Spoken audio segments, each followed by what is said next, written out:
তো আজকের ভাই ফোটায় এখন দাদা আমাদেরকে গিফট দিয়েছে, দেখো। তো চলো, প্রচন্ডভাবে এক্সাইটেড আছি আমরা দেখার জন্য এটার মধ্যে কি আছে। এক্সাইটেড তো, কিছু একটা বল। প্রচন্ড এক্সাইটেড। তার খোলা শুরু হয়ে গেছে। তো চলো, এটা এখন আমি কেটে দিই। ও চিপ তুলছে, কে আগে করতে পারে। জিনিস যেন ছেড়ানা হয়ে যায়। সবসময় আমি ফার্স্ট যে কোনো খেলার কাছে।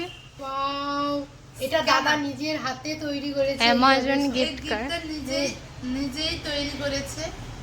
Wow! অ্যামাজন থেকে গিফট কার্ড। ভাইফোঁটার শুভেচ্ছা, অনেক ভালোবাসা। ঠিক আছে। অ্যামাজন গিফট কার্ড, এটাকে দেখো। স্ক্র্যাচ করলে পাবো মনে হচ্ছে। এটা হয়েই যাচ্ছে নাম্বার। Scratch এর Scratch নাম্বার হয়ে আছে। এই নাম্বারটা অ্যামাজনে আমার করলে থেকে আমরা শপিং করতে পারবো। শপিং করতে পারবো। অ্যামাজন থেকে। Wow, voucher. থ্যাংক ইউ দাদা। থ্যাংক ইউ ভাই। মা অন্ধকার করে মা দেখতে এসছে এখানে, কি গিফট দিয়েছে। এটা দিয়েছে, দেখো। এটা একটা অন্যরকম, বেশ আমাদের ভীষণ পছন্দ হয়েছে। নিজে তৈরি করেছে, এটা বেশি ক্রিয়েটিভিটি। হ্যাঁ, এটাই নিজেই ভেবে, এটা পুরোটাই নিজে করেছে এইভাবে ডিজাইন। এই লেখাটাও, এটাও সব ডিজাইন, সমস্ত কিছু নিজেই ভেবে করেছে।